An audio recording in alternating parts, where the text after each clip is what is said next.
Greetings.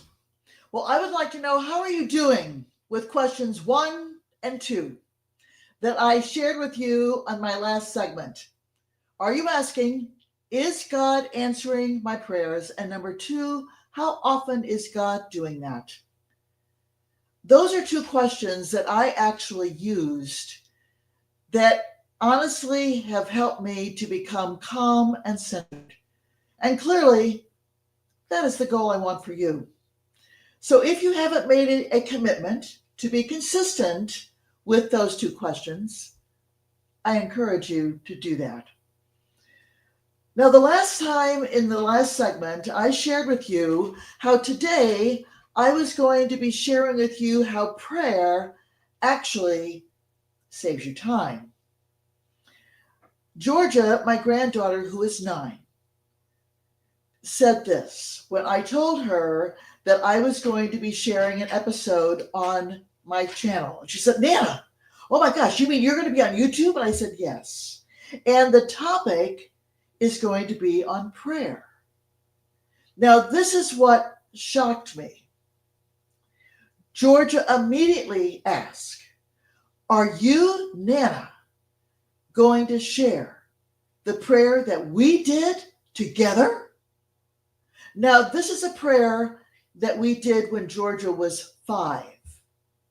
And I said yes, because it honestly is the only example I have of where prayer is on one side of the issue and no prayer is on the other.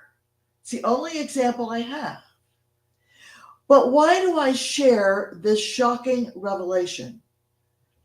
I had no idea, nada, that Georgia was that influenced by the prayer, that the prayer we had done together had made such an impression, had had such an impact. Why do I share this bit of information? What we say, our actions, can either be on the positive side of the equation or they can be on the negative. If our actions and our words are on the positive side, we will be building up their self-esteem. They will be seeing truth in action. If our words, on the other hand, are on the negative side, negative energy, then we will be pulling down their self-esteem. We're human, but I think ideally it should be our goal that as much as we possibly can, be mindful of our words and our actions, because they have an impact greater than we can possibly ever imagine. Now, with that said, I am going to share with you, like I said, the prayer where both sides of the coin are illustrated. We had just come back from celebrating my birthday. We were at my daughter's home. She lives in a 2-story. Georgia, who was 5, Elsie, who was 3, wanted to show Nana how they play aerial under the sea. Now, for any of you who have ever done acting, you know you have to be in costume for it to be legit. Now, Elsie was already prancing around with her mermaid bottom on. Georgia could not find hers. Tears erupted, wails of tears. Now, my daughter and son-in-law, I happen to think, I'm biased, I freely admit that, are fabulous parents. They were bringing in Ariel nightshirts, Ariel headbands, Ariel barrettes, anything Ariel they were bringing in. Georgia wanted none of that.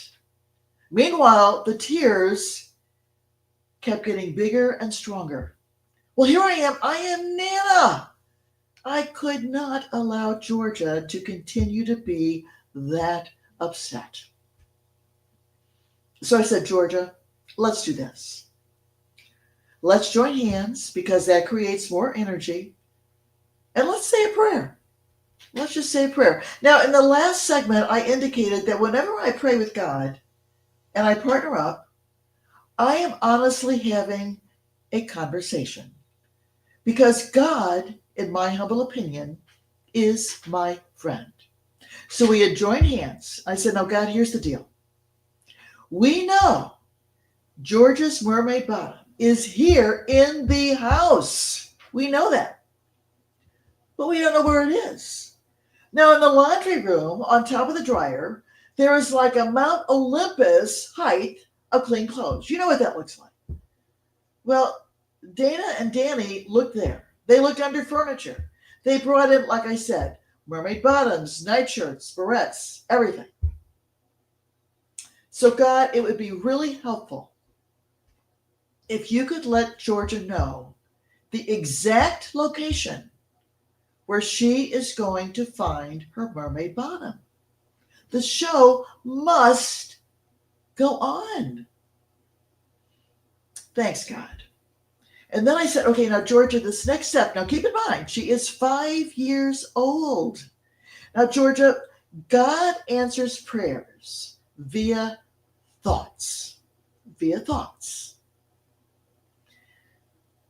Thoughts are now going to pop, just like that, into your head. So it's very important that you pay attention. With that, Georgia hopped off her bed, went over and stood by the door jamb. I would say max 15 seconds. That's it, 15 seconds.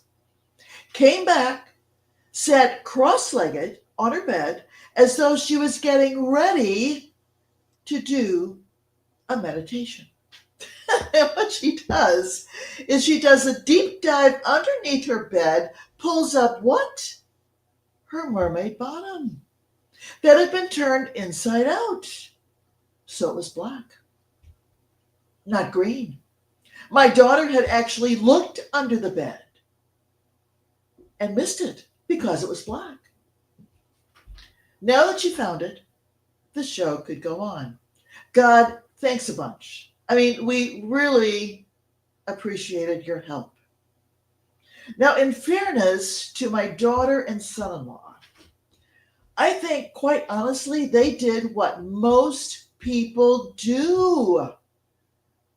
They just jump into action. Prayer is never a thought that enters their mind.